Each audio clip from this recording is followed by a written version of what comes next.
Ballot item number 29, Order M-180, second reading of Bill 180, an act to proclaim a Workers' Day of Mourning. Mr. Hatfield. Members from Windsor-Tecumseh. Speaker, I move second reading of Bill 180, an act to proclaim a Workers' Day of Mourning. Mr.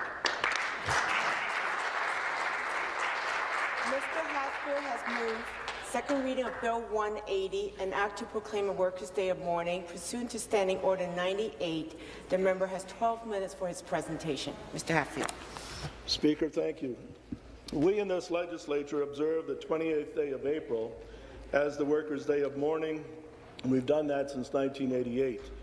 The purpose of this bill is to standardize the way we in Ontario acknowledge the significance of the 28th of April.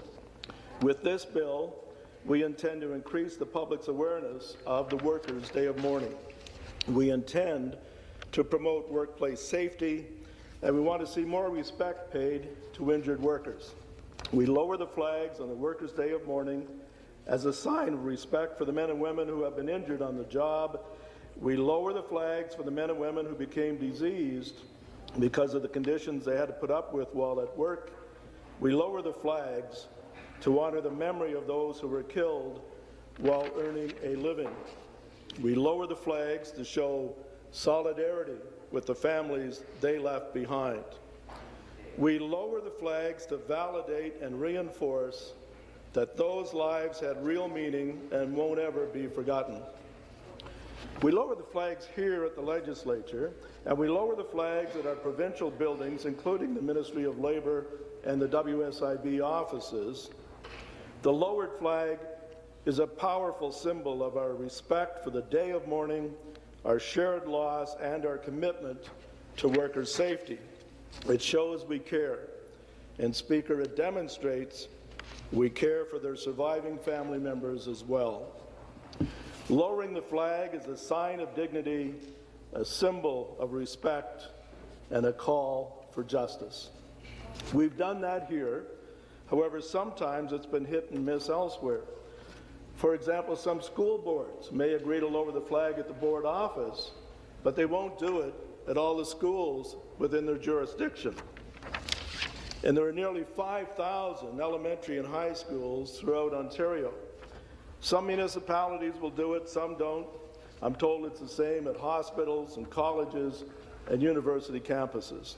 It's an inconsistent approach. This has to change. That is the purpose of this proposed legislation. This bill will make the public, especially our younger citizens, more aware of the Workers' Day of Mourning. It should send a message to employers that they have to do more to train their employees and to secure and maintain a safe place to work. Speaker, the Ministry of Labour is the first to acknowledge that workers new to a job are 3 times more likely to be injured during their first month at work than more experienced employees. One horrific example, Speaker, in Oakville, at a bakery, 18-year-old Dave Ellis, his second day on the job, no training, no supervision, left alone on the shop floor. He was cleaning an industrial mixer, a mixer that had been previously designated as faulty by ministry inspectors, a mixer on which the bakery failed to install a low-cost safety device, a mixer that was accidentally activated, and David Ellis was sucked in headfirst and killed on his second day at work. That was 17 years ago, Madam Speaker, and we still have young people dying on the job in Ontario every year since.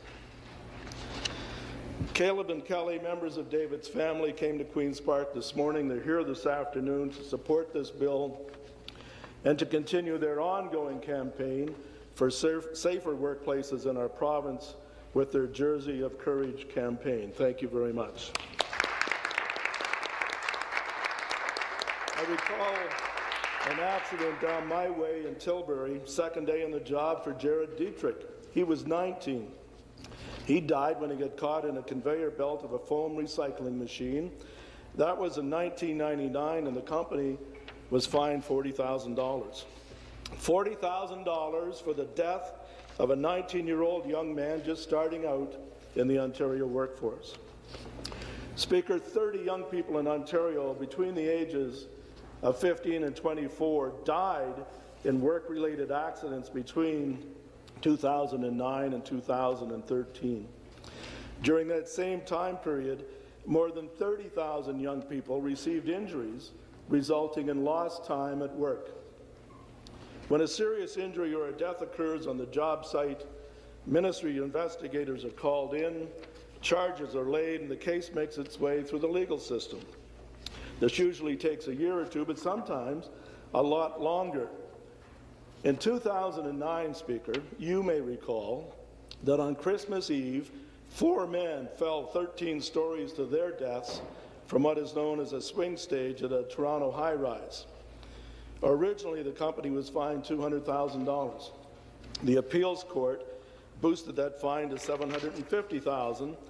And Speaker, just a few months ago, just this past January, the manager of that construction project was sentenced to 3.5 years in jail.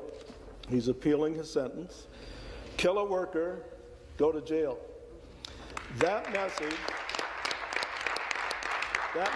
was launched by former OFL leaders Sid Ryan and Nancy Hutchison, and that's still the message today from Chris Buckley, the new president of the Ontario Federation of Labour. Kill a worker, go to jail. We realize that no time behind bars or no financial penalty can bring back a worker who was killed on the job. No jail time can undo the pain inflicted on the families of the men and women who were killed while at work in Ontario, but it sends a powerful message to other employers to clean up their act, to make on-the-job health and safety training and supervision more of a priority. Following that Toronto high-rise accident, Speaker, an expert panel made a number of recommendations, and one of them included increased health and safety curriculum in our high schools. Lowering the flags at high schools would be a meaningful teaching school for that recommendation. There are something like 200,000 new claims a year opened at the Workplace Safety and Insurance Board, the WSIB. Injured workers in this province shouldn't be treated as criminals or people trying to scam the system. Yet many of them tell me that's exactly how they are made to feel when dealing with the WSIB. Dignity, respect, justice. 3 small words with great significance. Injured workers deserve dignity, respect, and justice from the WSIB. We have nearly 500 new claims a day for occupational injury or illness. 54,000 lost time injury claims came in last year, and another 126,000 injury cases were reported, which didn't end up with time lost.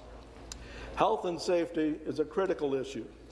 Last year, ministry inspectors issued 131,197 orders for non-compliance. Last year, the ministry levied fines totaling $9,365,870. Employers need to step up. Our public institutions need to do their part to highlight unsafe work in Ontario and the struggle to make things better. In the construction industry alone, Speaker, an average of 20 workers are killed every year in Ontario. Between 1998 and 2015, 359 workers were killed on construction sites in Ontario. 1 is too many. How do we get workplace safety to be more of a priority? Well, for one thing, we make the Workers' Day of Mourning more of a priority. We make more people in our communities aware of the enormity of the injuries and the deaths workers face every day on the job. We strip away any complacency. We say to those who have neglected to lower their flags, you are funded by provincial money. You will join us in honoring the Workers' Day of Mourning. It's the right thing to do.